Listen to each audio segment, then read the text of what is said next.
જય શ્રી કૃષ્ણ। આજે હું તમને દીકરીના લગ્ન વખતેની મા બાપની વેદના વિશે કહીશ। દીકરીના લગ્નનો દિવસ ઘર માટે ઉત્સવ સમાન હોય છે, પરંતુ એ ઉત્સવની અંદર મા બાપના હૃદયમાં એક અજબ ખાલીપણું પણ છુપાયેલું હોય છે। આજે પણ આવું જ કંઈક બન્યું હતું। શાંતિલાલ અને કમલાબેનના ઘરમાં ઘર રંગબેરંગી ફૂલોથી શણગારેલું હતું। મહેમાનોની આવજાવ, શહેનાઈના સ્વર અને દીકરીના હાસ્ય વચ્ચે બધું આનંદમય લાગતું હતું। પરંતુ આ બધાની વચ્ચે કમલાબેનનું મન વારંવાર ભૂતકાળમાં ખોવાઈ જતું હતું। દીકરી રાધિકા હવે પરણવા જઈ રહી હતી। રાધિકા જન્મી ત્યારે નાનકડી ગૂંથણી જેવી હતી। રાત્રે રડતી ત્યારે કમલાબેન ઊંઘ ભૂલીને એને છાતી સાથે ચાપતી। પહેલું પગથિયું લીધું ત્યારે શાંતિલાલની આંખોમાં ખુશીના આંસુ આવી ગયા હતા। મારી દીકરી ઊભી થઈ ગઈ એમ આખા ગામને ગર્વથી કહેતા સમય વહેતો ગયો। રાધિકા મોટી થતી ગઈ। એની નાની નાની ઈચ્છાઓ મા બાપે પોતાના સપના ઉપરથી રાખી। શાંતિલાલ પોતાની જરૂરિયાતો ભૂલીને દીકરીને ભણતર વધારવા માટે કામ કરતા। કમલાબેન દીકરીને સારા સંસ્કાર આપે, સવારથી સાંજ સુધી એની ચિંતા જ કરતી અને આજે એ જ દીકરી પરણીને બીજા ઘરની થવાની હતી। આજે એ જ દીકરી પરણીને બીજા ઘરની થવાની હતી। કમલાબેન રાધિકાને દુલ્હનના વસ્ત્રોમાં જોઈ રહી હતી। કમલાબેન લાલ સાડીમાં રાધિકા કોઈ દેવકન્યા જેવી લાગી રહી હતી। પરંતુ કમલાબેનનું હૃદય ભારથી ભરાઈ ગયું। મનમાં પ્રશ્નો ઉઠ્યા, એ ત્યાં સુખી રહેશે ને? કોઈ એને દુઃખ તો નહીં આપે? રાત્રે એને તાવ આવશે તો કોણ પૂછશે? શાંતિલાલ બહારથી બહુ જ મજબૂત દેખાતા, પણ અંદરથી એ પણ તૂટેલા હતા।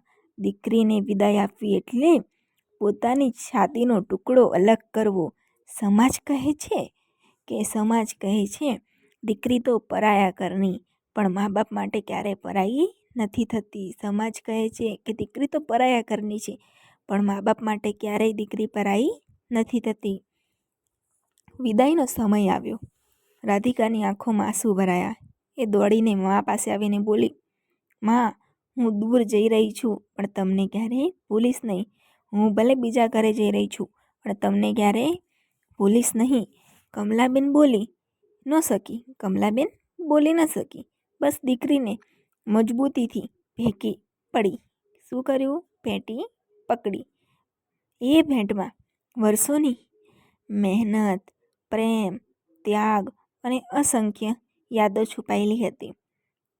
રાધિકા પિતા પાસે આવી। શાંતિલાલે દીકરીના માથે હાથ ફેરવ્યો। અવાજ ધ્રુજતો હતો। કેમનો અવાજ બોલતા હતા તો ધ્રુજતો હતો। દીકરી, હંમેશા સત્ય અને ધીરજનો માર્ગ પકડજે। કોઈ દુઃખ પડે તો અમને યાદ કરજે। કે દીકરી, હંમેશા સત્ય અને ધીરજનો માર્ગ પકડજે। કોઈ દુઃખ પડે તો અમને યાદ કરજે। એટલું કહીને એમણે પોતાનું મોઢું ફેરવી લીધું, કારણ કે દીકરી સામે રડવું એમને નહોતું, કેમ કે રાધિકા સામે શાંતિલાલને નહોતું રડવું। કાર ઉપડી રાધિકા હાથ હલાવી રહી હતી। કમલાબેન રસ્તા સુધી દોડતી ગઈ। ગાડી આંખથી ઓંજલ થઈ ગઈ અને સાથે સાથે જ ઘર પણ સુમસામ લાગ્યું। આજ સુધી જે ઘરમાં દીકરીના હાસ્યથી ગુંજતું, આજે ત્યાં એક અદ્ભુત શાંતિ હતી। રાધિકાનો રૂમ ખાલી હતો। એની પુસ્તકો, એની ગુડિયા, બધું એમના એમ હતું। કમલાબેન રૂમમાં જઈને રાધિકાની ઓઢણીને છાતી સાથે છાપીને રડી પડી। શાંતિલાલ બહાર આંગણે બેઠા હતા। દીકરીની બાળપણની યાદો મનમાં ફરી રહી હતી। એ દિવસો ફરી પાછા આવે તો કેટલું સારું, એમ વિચારી રહ્યા હતા કે એ દિવસો ફરી પાછા આવે તો કેટલું સારું। આંખ ભીની થઈ ગઈ એમ વિચારીને શાંતિલાલની। સમાજ દીકરીના લગ્નને ખુશી કહે છે, પણ મા બાપ માટે એક મીઠું દુઃખ હોય છે। દીકરી નવી જિંદગીની શરૂ કરે છે, પણ મા બાપ પોતાની જિંદગીનો એક મોટો અધ્યાય ત્યાં જ પૂરો કરે છે કે મા બાપ પોતાની જિંદગીનો એક મોટો અધ્યાય ત્યાં જ પૂરું કરે છે અને દીકરી નવી જિંદગીની શરૂઆત કરી છે. રાધિકાનો ફોન હતો.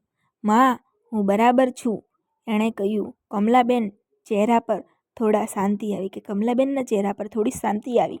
મા બાપને એટલું જ પૂરતું હોય છે. દીકરી સુખી છે, દીકરી સાસરે જાય છે, પણ મા બાપના હૃદયમાં હંમેશા રહે છે. કે દીકરી સાસરે જાય છે પણ મા બાપના હૃદયમાં હંમેશા રહે છે. શ્વાસ જેટલી નજીક, ધબકારો જેટલી નજીક. કે શ્વાસ જેટલી નજીક એટલો ધબકારો નજીક. આ વાર્તામાં શીખ મળે છે કે દીકરી ક્યારેય પરાઈ થતી નથી. જય શ્રી કૃષ્ણ.